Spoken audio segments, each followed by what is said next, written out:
Welcome to Leadership Where It Matters Most. The family is the most important institution in the world. The future of the church passes through the family. The church has the greatest mission of any organization ever. Go and make disciples of all nations. The family and the church. This is where leadership matters most. Hey everyone, thanks for tuning in to Leadership Where It Matters Most. Today's episode, I have as my guest Dr. Carrie Gress. Carrie is a fellow at the Washington, D.C.-based think tank Ethics and Public Policy Center and a scholar at the Institute for Human Ecology at Catholic University of America. She has a doctorate in philosophy from the Catholic University of America and the editor of the online women's magazine Theology of Home, which I'm sure many of my Catholic female listeners are familiar with. Carrie has appeared in numerous publications. She has written 10 books, numerous, countless articles. I think her work has been translated into 9 or 10 different languages. A lot of our conversation today is sort of around the themes from her latest book, which is called The End of Woman, How Smashing the Patriarchy Has Destroyed Us. We also make reference to her previous book called The Anti-Mary Exposed, Rescuing the Culture from Toxic Femininity. I joke with Carrie that I think she has some of the best book titles I've ever seen. So in today's conversation, we hear a little bit about her story, her testimony. We talk about what she felt was kind of missing from the work that she did in the Anti-Mary Exposed and how that informed and shaped The End of Woman. I think she discovered, to her surprise, essentially a lot of the dark elements in the roots of feminism. And we talk about some of the ideologies behind it. We talk about some of the main characters. We also talk about the influence of tragedy in their personal lives as it gave way into some of the thinking and the ideology with feminism from the beginning.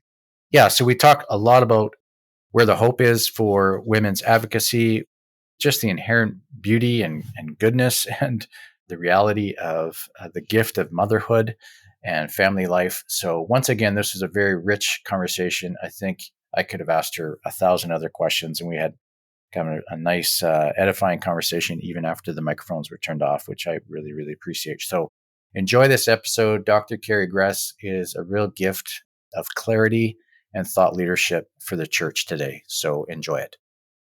Carrie Gress, welcome to the podcast. Thanks so much for being here. Thanks so much for having me. It's really nice to be here. I really look forward to this conversation, but before we get too much into all of your written work, which I would love to explore with you, why don't you just tell the listeners a little bit about Carrie Gress? Tell us some of your story. Well, I'm originally from the state of Oregon, actually, and I grew up in a very secular environment. My parents were Catholic, but we weren't really practicing very much. And eventually, my father passed away when I was a teenager, and I think that really led me to ask much bigger, deeper, more important questions than most teenagers were asking. And that really led me back to the faith, things like suffering. Why do people have to suffer? Having watched my father die pretty quickly from cancer, but obviously a very painful death.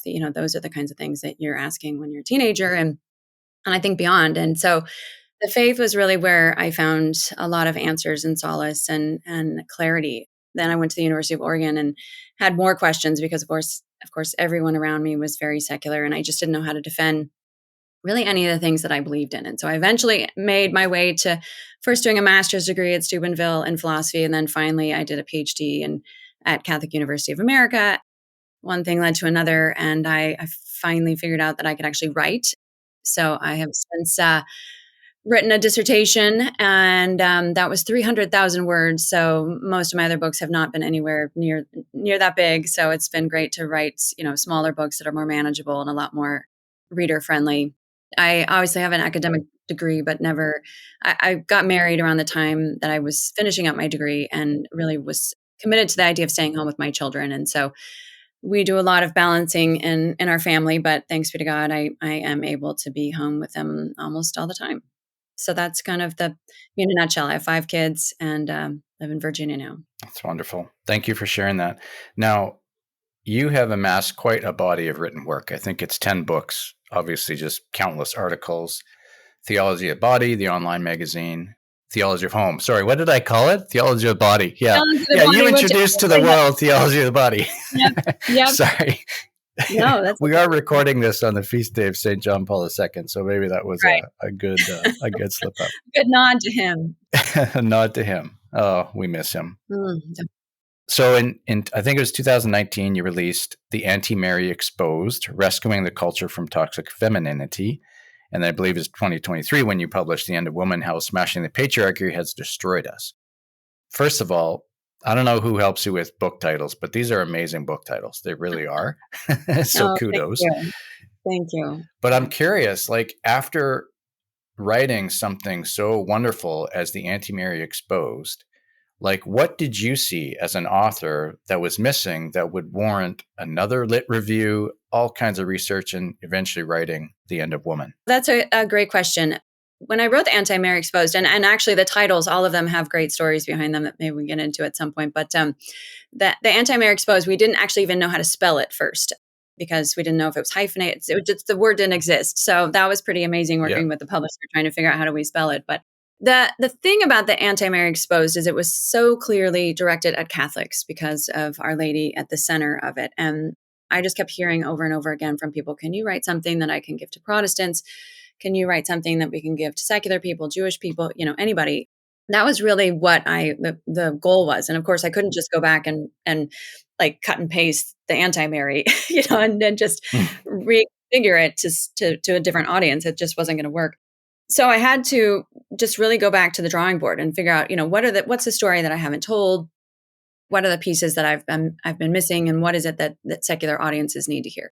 So that was was my starting point, but I didn't plan on the End of Woman being the book that it was. Partially because I really had, when I wrote the Anti-Mary Exposed, I really stopped my research in the 1960s. I went from the 1960s forward, partially because I just had always heard that first wave feminism was good, and I just didn't need to look into it.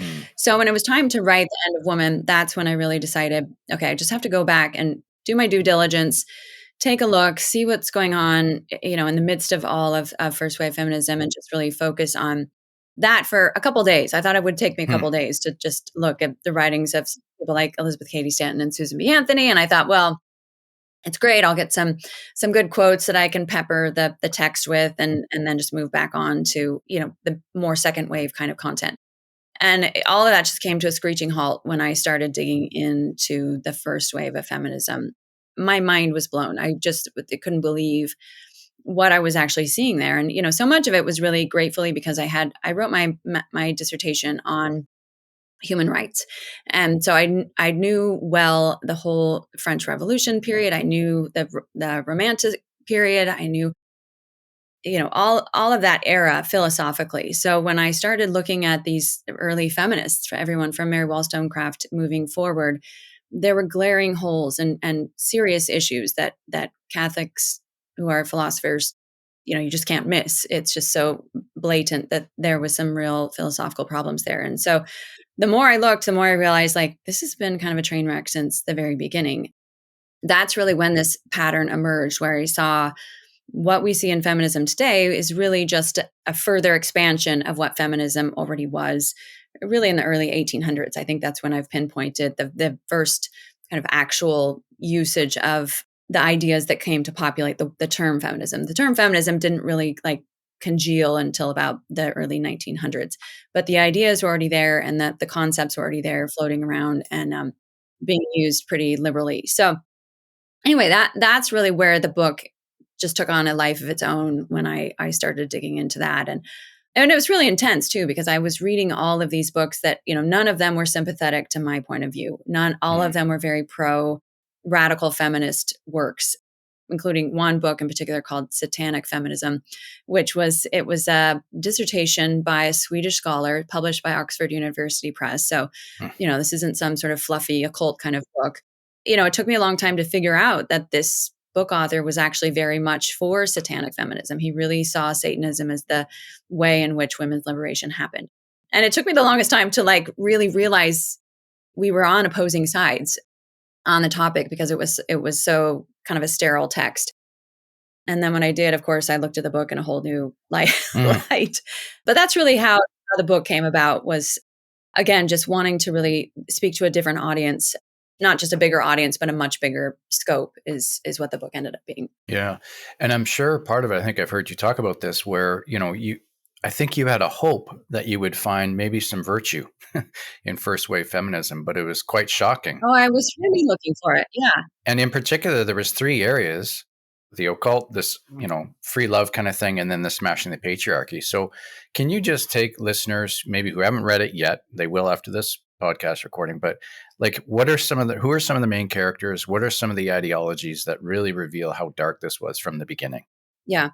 Okay. So the first piece that I figured out was that really the idea was that women's fertility is what makes women unhappy or causes suffering in women. And there are plenty of examples of this. This is just a reality. This isn't something that, I think is a bad thing that we acknowledge. I think it's a very good thing that we acknowledge it. But the way in which they wanted to sort of heal this or correct this was by making women more like men, instead of correcting it with, recognizing that fertility has and is an incredible gift. It was more like, how do we shut this off? How do we change this? So that was the first goal, was how, sort of fixing fertility. And you can see that moving forward through the 1800s, certainly the 1900s when Margaret Sanger arrives. I mean, this is her main goal, is to end women's fertility because the technology was developing along at that stage. But that's the goal. So how do they do that? Like, as you mentioned, there's these three pieces, three means through which they wanted to do it. The first one was this idea of smashing the patriarchy. What was this idea of like restructuring society? And all of these pieces are actually come together in the work of Percy Shelley, who is the English poet, romantic poet. He was very much influenced by his wife's parents, Mary Wollstonecraft and William Godwin. Mary Wollstonecraft is actually probably better known now because she's always treated in like literature classes and things like that because there's so few women. So she ends up making it in. Godwin at the time actually was much more popular, much more famous, much more radical. He had been a Protestant pastor and really ended up influencing Marx. And he was very much against monogamy. He thought it was a kind of slavery for women. So these ideas came down to Percy Shelley, and he writes about this woman named Sithna, who was this kind of ideal woman in his mind because she's single, but she has kind of sexual independence, this free love idea. And she doesn't want anything to do with men. It's that smashing the patriarchy idea. And then has a relationship with almost nobody except the devil. So the occult piece is in there as well. And this became this kind of model for the women who were engaged in what was sort of proto-feminism, the kind of woman that they wanted to be. The really interesting thing, and I don't think I've said this on any podcasts yet, is that I was talking with my husband about this a few weeks ago because I was talking about these three pieces, and he was like, there's got to be an easier way to remember this. He started thinking about its connection with the Trinity. So he pointed out it's actually totally anti-Trinitarian because the first is smashing the patriarchy. Well, the patriarchy comes from God the Father. The second one is the free love part, which is, of course, the violation of the Holy Spirit in the temple of the body. And the third part being the occult, which is, of course, goes against the authority of Christ. So it's been a really interesting, mind-blowing, because I always knew there were these three things. I just never had connected it up as a very anti-Trinitarian reality. But I think that's exactly what was going on and why those three pieces have been so consistent throughout the feminist movement. Even up till today, you can see them in spades. So anyway, that's really where it got started. And then it gets picked up by people like Elizabeth Cady Stanton, who was very anti-Christian, very much involved in spiritualism and, seances, and also supporting people that were interested in free love, really this idea of changing the way men and women relate to each other in culture, that smashing the patriarchy idea, that's there. So that's kind of the 1800s, is all these ideas are just bubbling up. And then you fast forward to the early 1900s, and suddenly there's this like magnetic attraction between socialism and communism on one hand and feminism on the other. Initially, they had sort of been repulsed by each other. And then the communists and socialists realized how much traction they could get by manipulating the emotions of women, by telling women that they should be miserable, that they're unhappy, that their life would be so much better without children and husbands. And if they were workers, that's the big thing, of course, because the communists were so focused on this notion of work. And so the worker piece ends up becoming the real locus of feminism in the early 1900s. You've got all these radical women in the early 1900s in Greenwich Village who are writing all of this stuff about the potential of woman. And, if we could only realize the potential of women without men, without children, what do we look like? And, these are the same questions Mary Wollstonecraft was asking 100 years prior. So the pattern, rolls on. And then finally you get to someone like Betty Friedan, who was very much a crypto communist. She hid her communist affiliations entirely. But her whole book, The Feminine Mystique, is really about trying to get women into the workplace and get them out of the comfortable concentration camp, which is the home, Mm. and moved out into work, and really makes the argument based on a lot of psychology, things like the fear of missing out and, all of that kind of manipulation that she uses and used to try and get women to just really believe that they would be happiest if they just worked, they didn't have husbands and children. And that's really what I think we've been living with and what we see now. And it's pretty remarkable when you see all of these pieces come together, because suddenly the abortion movement makes so much sense. And this is how women have been really groomed to believe that their children are an obstacle to their happiness, Mm. and how we've gotten to this point where women are so open to the and forcefully open to the idea of abortion, because we've been so indoctrinated into believing that work is really where we're going to be the happiest and not really anywhere else. So that's really I think the biggest, this whole set of lies that kind of coming together. But, we can see the fruit of it undermining the family, undermining the faith, and even undermining women. I mean, this is the hardest part, is just saying none of the data shows that women are happier because of this. Feminism has not made women happier. It's made them more medicated and more miserable, but it's certainly not bearing the fruit that, women are promised from it. Yeah. Thank you for that. I mean, it's like a 10-minute summary of all that you've shared and all the research that's gone on. And I'm sure it's shocking to some people to hear about, the occult as part of the roots of feminism. And yet your research is very clear. It is crystal clear on this point. One of the things that you've also spoken about is just the role of tragedy. Some of the leading characters that you've mentioned, they have, they experienced horrific things. What is the role of tragedy and perhaps an incorrect response to those tragedies in their personal lives? What role does that play in this as this all unfolded? So this is a really interesting topic, and I wish I had more or psychological background, and I've learned an awful lot through this about psychology and just the way the mind works and whatnot. Starting back from Mary Wollstonecraft, you can see right away that this is a woman who had horrible parents. That it's just an incredibly awful example of what a mother and father ought to be. You had this very abusive, alcoholic father. There's this horrible story about the dad hanging the dog Mm. one day. Like, he got mad and he just killed the dog, and beating his wife. And just awful. And the wife was not a great model of womanhood either. And so it's this kind of reality that, is imprinted. And you see this through all these women. There's various stages of abuse, there's trauma, all kinds of things that have happened with most of these women throughout their lives, or at different stages of their lives. And the reaction invariably isn't, well, this is my parents are a bad example, or this is something that, happened to me that is a one-off, or doesn't mean that all men are bad. But the reaction is, parents are bad. And you can see this in Mary Wollstonecraft's work. In particular, she's got some novels where in the novel she speaks about this kind of ideal of free love, of getting out of monogamy, and how that's really where the best relationships will be, and that's where children will be cared for. And again, this is the same idea is reverberated back in the early 1900s by other women. This belief that if we just didn't have the confines and the constrictures of marriage, then everything would sort of fall into place in a beautiful way and people wouldn't be so damaged. Mm. So this is the hard reality, is it's sort of this brokenness leads to a real misguided sense of what it is we ought to do to correct these problems. And of course, it's the idea is all men are bad. We need to get rid of men. We need to get rid of hierarchy. We need to get rid of the church. We need to get rid of the army. We need to get rid of any kind of elements that are created by, the genius of men, so to speak, and just collapse everything down into a very egalitarian reality. And, it's really communism. It's a proto ideas behind socialism, communism, where people are all equal. No one's above. Men and women are interchangeable. All those ideas really started there. But yeah, it's just this time and again, it's the exact same reaction of these broken women, attracted to these bad ideas that they think will liberate them. And of course, they just end up creating and wreaking more havoc in their lives, because their relationships and the kind of no bonds, no monogamy, no commitments, all of that is just, is a disaster. So yeah, it's really sad to about these women's lives and see what's happened, has happened to so many of them. I wasn't going to talk about this, but it's just coming to mind. So I want to get your opinion and perspective on this, because, when you fast forward to the culture and society that we see today, And you see something like, for example, just the consistent reality of anxiety and depression, especially with young people.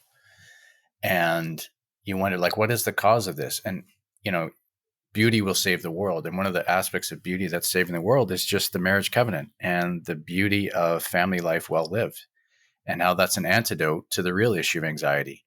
And yet we externalize these things and we start talking about the economy and all these kinds of things. But, the church is the expert of humanity. And one of the things we have always honored and loved and appreciated and held up with such high regard is the family. The roots of these things come from broken families and the abuse and all the rest of it. And so much of that is just carried out today and yet manifesting in different ways, how we respond to this. Make sense? Yeah, no, I think that's a fantastic point, because the reality is that people need a mother and a father that love them and are dialed into them and dialed into their needs. And so all we've actually done is exacerbate the problems that come from children who are not well attached to their parents. They don't know what it looks like to be a father. They don't know what it looks like to be a mother. I've talked about this a lot, this idea of this craving that people have for maternal love. Mm. It's non-sexual, it's non-threatening. It builds you up. There's something very, very special about the love of mother. And that's not to denigrate the father at all. But I think this is what, if we're going to talk about feminism, this is really where the break and the problems are created, because women aren't there to be mothers, to love their children in the way in which they're really needed. And, this is not to say, people always accuse me of saying that women ought not to work. And I always think it's kind of funny because I'm clearly working mother. But I think that it's just really important, that balance of recognizing the needs of our children and what we're passing down when we do not mother our children the way in which they need to be mothered. And it's fantastic to see, there's research being done. I'm sure you've seen the work of Erica Commissar, who's a Jewish, I think she's a psychotherapist, on attachment and, all the requirements that children have to be well attached. And then, of course, there's all the research showing, Brad Wilcox is great on this, of course, of what happens when you've got two parents and children and they're well attached. Just the potential for happiness can happen because the starting place was good soil. It was a good place for the child to really understand what it means to be loved, and then therefore able to go out into the world. And so if you do not have that from the beginning, of course it's going to be scary to go out into the world if you don't know who you are, you're not rooted in any kind of real love or sense of identity. All of those things are going to really be exacerbated. And we're now on the third or fourth generation of children who weren't parented well. Yeah.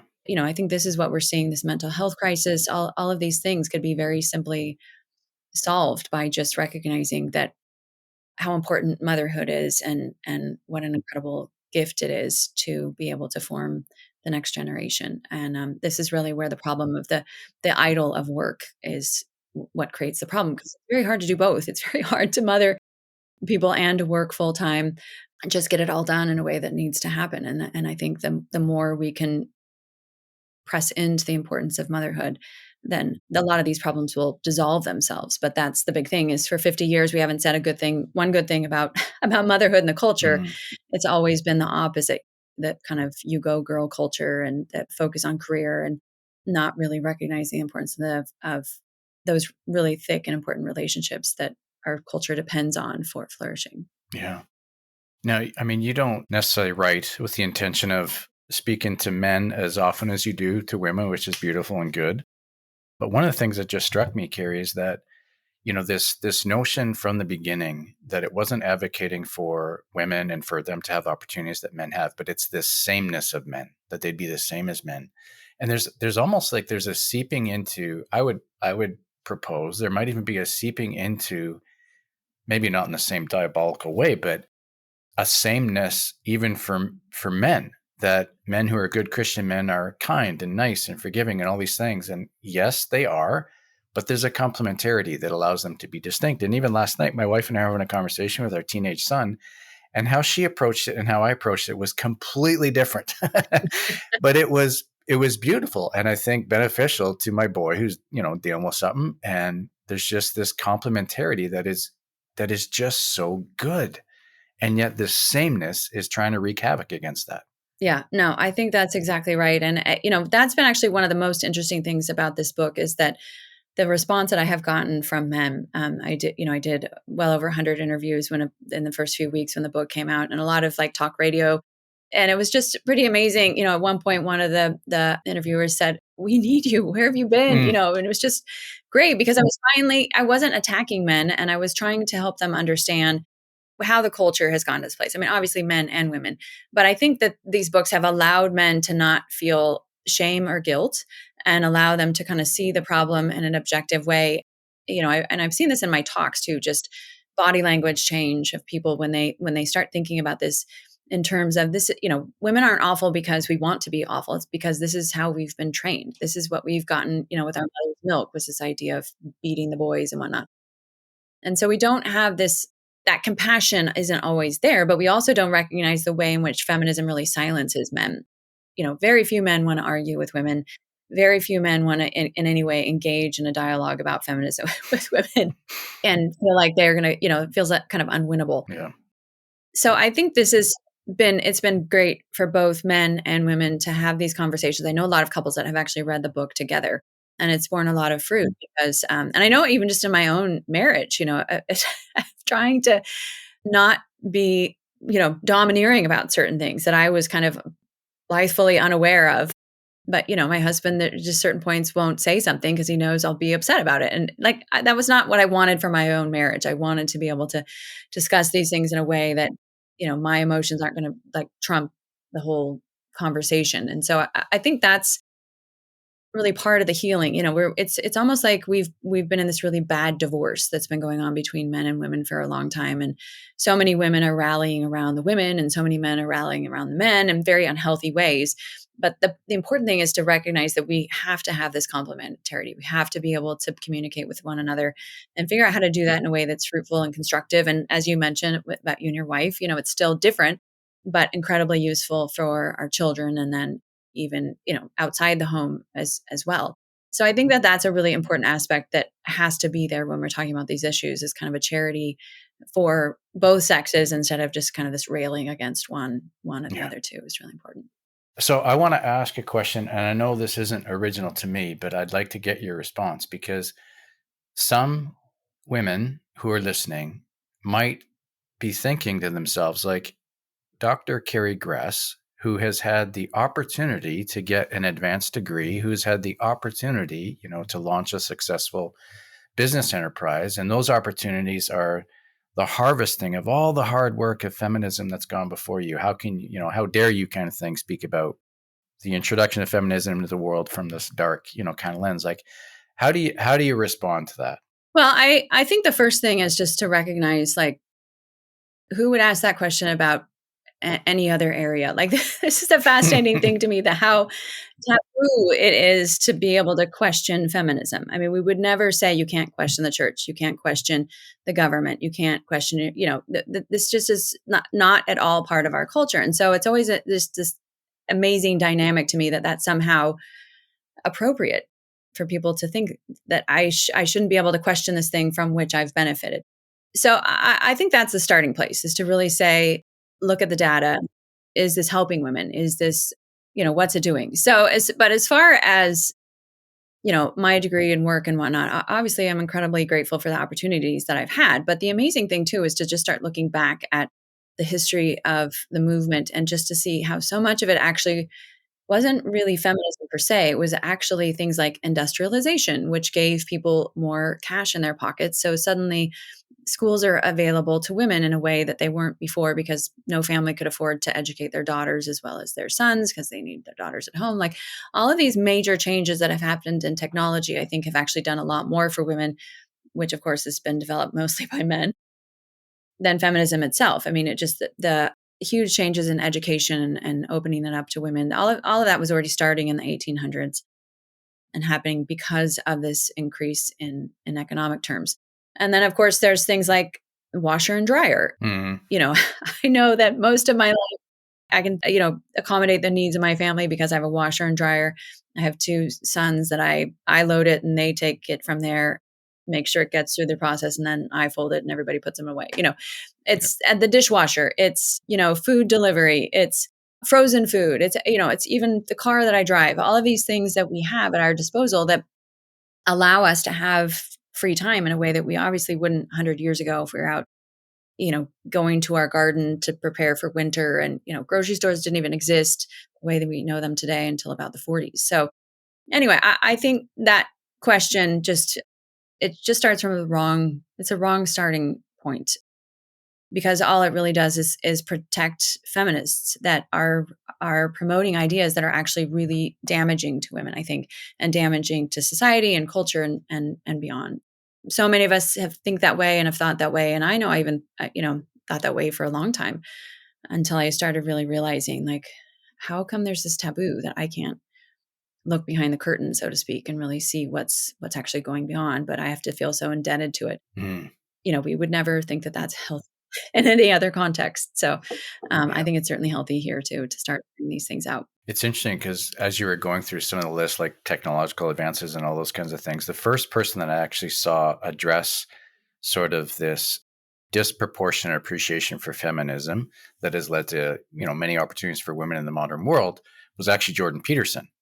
And I thought, oh boy, like there's a part of me that was thinking, how dare you as a man speak to all these things? And I'm like, wait a second, have I drank the Kool-Aid? Like, of course, why can't we just objectively talk about the multiple things that have led to, the opportunities that women have? So thank you for sharing that. I think that's really important. Just to pick up on Jordan Peterson, one point that I've heard him say that I think is just genius too is just the irony of the fact that feminism has really started out with this very anti-hierarchical vision, and yet most women are aspiring to work in a very hierarchical, corporate ladder, Yeah, and willing to give up so much of their time, money, energy, and life for that corporate ladder. So yeah, I think there are a lot of ways in which we can look at this with it from a much healthier and balanced perspective, for sure. absolutely. And again, that just kind of seems to be rooted in this false notion of sameness, right? That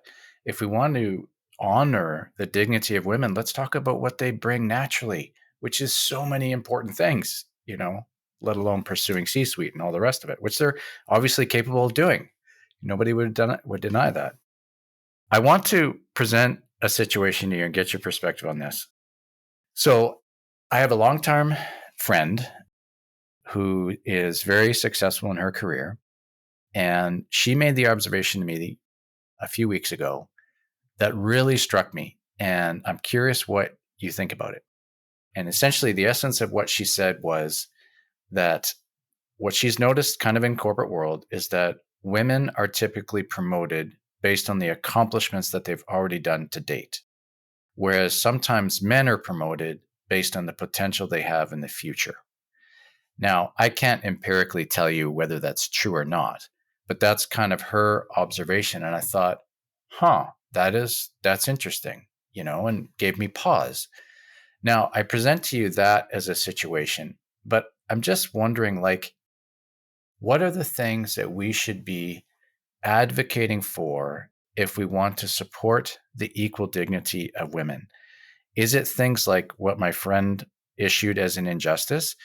Or is it more things about, can we talk about the inherent beauty and genius and contribution of women that maybe isn't in the corporate world? This is a really sincere question, Carrie, because we all want to be, voices of truth and helpful in these areas. So what's the primary work that we have to do right now? Right. Two parts. First, I'm really curious about that. And I would love to have more examples or hear more from your friend about what exactly she means, Mm, partially because I haven't spent any time in the corporate world. I've spent all my time in academics, and I live around Washington, D.C., so it's all federal government. So what I see is entirely different. I see box checking. I see women getting jobs because mm, they're women. I see women getting, I have a female owned business. We have benefits that come because of that. And I also have a degree in philosophy. I think other than physics, that's the only field that has fewer female to male ratio. Philosophy is second in terms of the fewer women. So if I actually wanted to go get an academic career, I could probably get a job very, very quickly yeah. as a philosopher. But, there's something incredibly unsatisfying about that. Like, I would like to be hired on my merits and not on because I check a appropriate, DEI kind of box for people. And and that's the other thing that, I just see in spades is the DEI hire kind of thing, which doesn't feel I think that sort of undermines your confidence. Like, was I just hired because I was a woman and they needed or did I really have what it takes to do this job well? So anyway, I think it would be really interesting to look more into that corporate reality, because I just don't have enough experience to speak to what your friend pointed out. But I think the easiest and the simplest thing that we can do is we can really start helping women understand that fundamentally they were made to be mothers. That sounds really radical the way I'm saying it, but if you look at motherhood more than just biological motherhood, if you look at it sort of from the aspect of what a mother does, well, she nurtures others, she shelters others, she helps them see themselves better. She, all the things that mothers do to build people up into the people that they're help them become the person that they're meant to become. That desire and instinct starts from a very young age in girls. We see little girls playing with dolls. I have 2 daughters and 3 sons, so I know well the distinction between the sexes. They're not something that, they're the same. There's very clear differences between my sons and daughters, and that desire in little girls to mother others, happens early, and I think it gets sort of rubbed out of us very, very quickly. But if we could sort of pull some of that back in, and this is the beauty of the Catholic Church, is we have all these incredible examples of women religious who never had children, but who were amazing spiritual mothers to others. If we can press back into that and help women understand this isn't about power and control. The world wants us to think of ourselves in terms of power, control, ambition, competition. But what we're really made for is our compassion, our empathy, our that rich and thick relationship that we have with others, where we see what they need, even sometimes before they know that they need it. We can anticipate their needs. We can help them. These are not things that are limited just to the home. They can be displayed very, very easily in the church and in our workplaces and all of that. So it feels like a pretty easy shift if we can start helping women really understand what it is that they're made for. And this is where our fulfillment comes from, is, it's not just the accolades, it's these thick relationships. And, we see this desire very, very clearly in the pet population that has exploded. There's now in the States, people have more pets than children. We've got $700 million is spent annually on pet costumes. Women have to mother something. There's a sign I just passed the other day that said "Support Plant Parenthood" in front of a garden shop. Oh my! That's the next thing, is parenting a plant. So the desire is there. It's just a matter of helping women really understand what that is, and to funnel it in a way that's not like the devouring mother. There's something really distorted and controlling. One of the amazing things that I found in my research was this graph in it's actually a Jungian book that I ran across. Eric Naumann is the author of it. And it's this chart that shows all of these women throughout history, including the Virgin Mother, all the goddesses and gods. And it shows where they are in terms of good mothers and bad mothers. It struck me because there was no one left off of it because they didn't have biological children. They were all on it in one form or another. And it just really amazed me, because I suddenly thought, we can't get out of this. We can't get out of being a mother. We're just either a really bad one or we're a good one or we're not so good, but we're still somewhere on that chart and graph, the way that we treat others and the way that we obviously treat our own offspring, but the people around us. So that was pretty amazing moment for me to really realize that this is just so deeply embedded into us, and it's we need to cooperate with that rather than fight or suppress it to try to be something that we're not, because that's really where the problems are coming from. I mean, obviously, I think you're dropping a lot of wisdom, even going back to the Anti-Mary, because of the role of motherhood and all the rest of it. Quoting Jordan Peterson again, we're on a Jordan Peterson kick here, but good Canadian man. He has been speaking more recently about, against obviously this notion that, power is the story of the West, and we have to find where there's an imbalanced power and injustice power and all that. And he says the real story in the West is the story of sacrifice. That's what the West is being called to, is to this idea of sacrifice. And he actually says the Madonna is the perfect archetype. It's the perfect illustration and example of sacrifice. And he would even see the Pieta specifically, because you see the sacrifice of Christ himself. He's already dead after the crucifixion, but you see the mother, not a doting mother, but a mother that is willing to let the child pursue what he needs to pursue, even when it causes suffering to that child. So he's proposing that sacrifice is really the story that we need to get to. And there's something just beautiful and compelling and inspiring about that. It is. It's really, and I've heard him add also too, just that's really how you build a civilization is through sacrifice, not through the grasping. And of course, we see this grasping, the narcissism, the mental illness side of things where people are pulling things to themselves instead of giving of themselves. And that's obviously where the unhappiness is. But yeah, I think that's just brilliant and makes so much sense is that idea of serving others. I was reading even just yesterday about how sanctity is the genius of loving others, the kind of specific genius in loving others. And I might have gotten that quote wrong, but in any event, that just, oh, no, it was Carol Houselander. That's who it was. She's the one that mentioned that it's your genius in loving others, through your sanctity. And that all comes through service and self-gift and that sense of who you are. That's where your joy comes from, but also there's no sense of being unfulfilled in that experience as the fulfillment is already there. So yeah, I think it's the sacrifice piece is really key. I've spent quite a bit of time sort of in the ministry to men space. And one of the things helping men overcome is just this inherent shame that is upon them for, toxic masculinity and all these stupid things that are being promoted these days. But I'm wondering if you can speak to the men, Carrie, that are listening to this who have daughters, because that's an area where a lot of men they're not comfortable in this space of raising daughters. Like, what is my role? What am I to call forth and forward from these beautiful children that I have? What would you say to, maybe young dads that are raising children? Some of them are girls. What can they do to communicate and elevate and honor their inherent dignity, even as little girls? Yeah.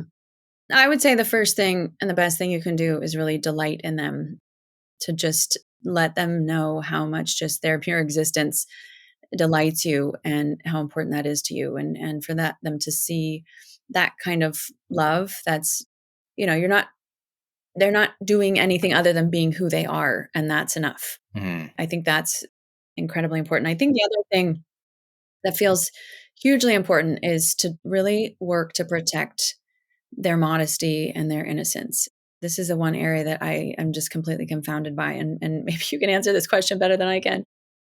It looks like men surrender all of that to their wives. And as a result, young girls don't feel protected. They don't feel like they're being guarded, and they don't feel like they have a way forward in terms of navigating certainly the sexual world and all of that. And so they're first of all looking for that affirmation from a boy that they should have already gotten from their father, and that would imprint upon them what it is that they're looking for. They're not just looking for someone to affirm them, sexually, because they didn't get the affirmation at home. So anyway, I think that is a critical piece. But I think the bigger piece is really just the sense of, there's something really important about the dad with the shotgun on the front step, that there's a sense of, and you don't have to go that far, but there is a sense of, because that not only does that indicate to the young man that this girl is something precious, but more importantly, it indicates to her that she's something precious. And I think that this is what we're not being reminded of. Women are being commodified, just used as bodies. If we can communicate to young girls that there is something precious and there's something precious about their body that's not meant to be tossed to the world, I think that can go a long way. So yeah, there obviously are creative alternatives to the shotgun on the front porch, but I think that My Canadian listeners are freaking out right now. probably. But I think that there's a way that we can communicate that and instill that in our daughters, that fathers can do that in a way that mothers don't always do it, and that can affirm and even make a girl understand deeply, even if she doesn't always follow it, especially those teen years and college years that are so hard. It will come back to really resonate with her as she matures and gets older. So I think that's just key. Yeah. It's interesting. You say, maybe you can speak to this with men, but unfortunately, I think one of the realities that is contributing to men not handling that kind of the modesty question, it's another ramification of the porn culture in which we live, because so many men struggle with that addiction, or at least being exposed to it in their life. that sadly, there are very few things about sexuality that they do not deem with shame and regret and Mm, confusion and self-hate, like all these kinds of things. So to wade into that space, they feel fundamentally like hypocrites, and they don't, yeah. they're afraid to enter into it. Whereas it's such like men, that desire you have to protect and to honor the dignity is good, and step into it. That's what I would say to men, is to step into it, to meet it, and let that even be something that woos you out of that environment. But I'm sure that's one of the reasons that's keeping men silent on that issue, sadly. And I'm really glad you brought that up because I think that is something that I've thought about, but I just couldn't confirm. But I hadn't really thought about the shame and the hypocrisy, those aspects being real emotional barriers to being a protective and dad. So yeah, I think that's really vital. But I think you're right. There is something about when these relationships become thicker, it's easier. The emotional pieces are filled so much more, and then it is easier to escape porn, or at least that's my understanding of it. And I think that's something to not take lightly at all. It's really key to get the whole relationship with the family ordered again, and there's just the fruit really abounds when we do. Yeah, absolutely. We're nearing the end. I'm going to ask you the keep it real section, but I just want to pause and just say thank you, Carrie, for all that you've done, the body of work, all that you're endeavoring to do with Theology of Home. Like it is so good and so needed. I'm raising, 8 kids. We got 3 daughters. My oldest daughter just got married. So one of the gifts of appreciation at the bridal shower was the book, the first one, Theology of Home. Oh, that's great. Yeah. So I just want to say thank you, because I'm sure that requires a lot of courage and generosity and all kinds of things. None of us even know, but I just want to say thank you. Really. Oh, Thank you. thank you. I really appreciate that. I really Yeah. appreciate that. It takes a village to raise a child, and we got 8. It takes even more than that, and so thought leaders like yourself are just so important. Oh, I really appreciate that. Thank you. It's nice to hear. That's easy to do, so thank you. So keep it real section, Carrie. We give, particularly those who come on the podcast that are authors, that have a bit of a platform, some quote unquote celebrity in the Catholic space, just an opportunity to share with our listeners something that the Lord, that you can give testimony to, either a difficulty that you overcome by his grace, a season of suffering, some other obstacle, just an opportunity to connect with the listeners who may not be able to connect with you as authoring 10 books because they don't even know they can write a paragraph, but they can address and relate to maybe some of the difficulty and the suffering. So is there anything that comes to mind that you'd want to share with listeners? Oh goodness, I think the one thing that jumps out really is just I had this season when my children were very small where I was really alone. I didn't have friends. I mean, it's just kind of ironic now when I think about it. If you're just thanking me for Theology of Home, really how there were amazing things happening in my home, but I didn't have any real emotional support or spiritual support. I felt very alienated from my parish. I was living in an area that was incredibly transient. And so I would make friends and then they would move away. And, I remember for years just thinking, I wish I had one friend whose house I could just go over to with my kids and just hang out for a couple of hours. Like I just didn't even have that one friend, and my family didn't live close by. And it was 7 years that happened. And I can really look back on it now and see that the Lord was really pruning me. And there was really a lot in it was great for my spiritual life and really learning to pray differently, because I also had, prior to that, I was, daily mass goer. I usually spent an hour in prayer. In addition to that, rosary. I had all my routine down. But of course, that all changed with my children and had to really be shifted in different ways. So I can see that God was doing that too. But I can also see how there was this real preparation. Even during that time, I was also finishing up my PhD and my dissertation, and Mm. I mean, that was just a disaster on a lot of levels. Most people, the PhD is really it's hard because you have to show that you can get through the research and you can write this and you can jump through all kind of the hoops of even things like finding library books and all the resources that you need for it. But most people don't have, children. Like I remember I had to go get a special stroller so I could take my infant to the library at University of Virginia because the stacks were so narrow and I couldn't get through Mm. to get the books. Another time I actually had to leave my daughter at the librarian's desk at Catholic U because the elevators were broken and there was no way to get her stroller through the stack. So, I mean, it was just crazy things like this that were all happening kind of simultaneously, but I can really see again that God was doing something very formative during that time.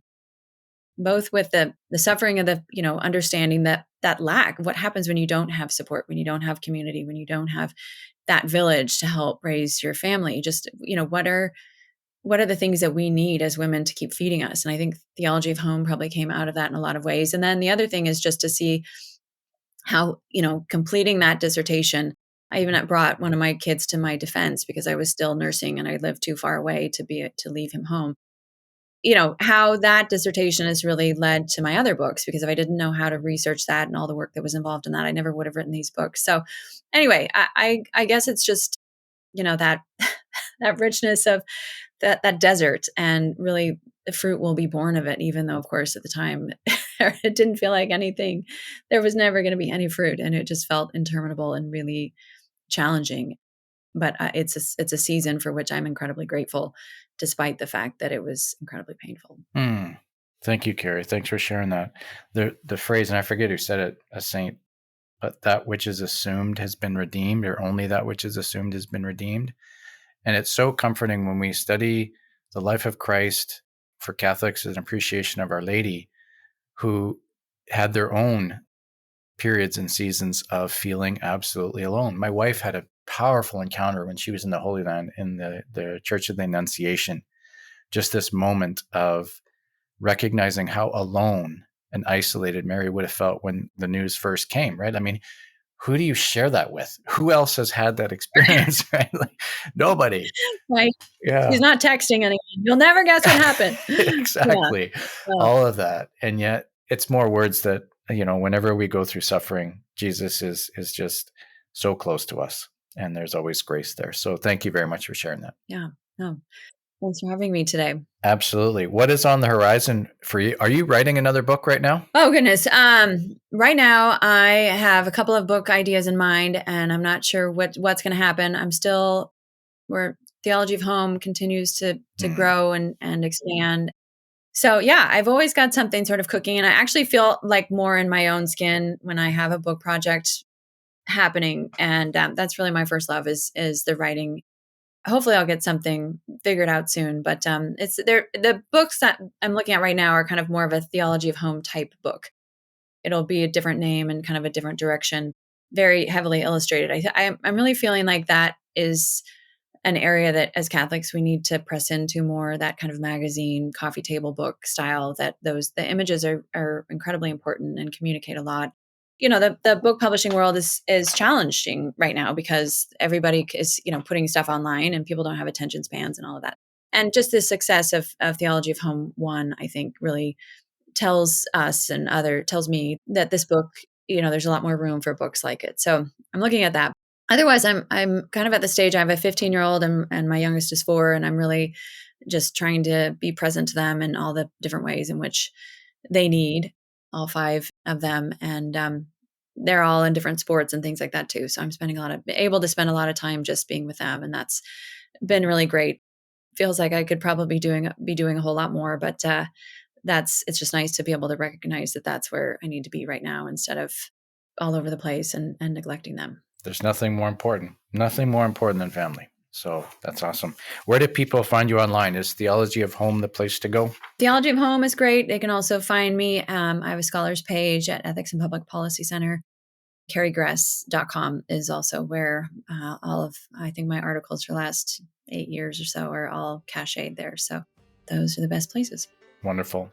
Carrie, again, thank you for all that you've done, all that you are, your presence in the world. We're better for it. And thanks for coming on the podcast. Really appreciate it. My pleasure. Thank you. Listeners, we will see you next episode.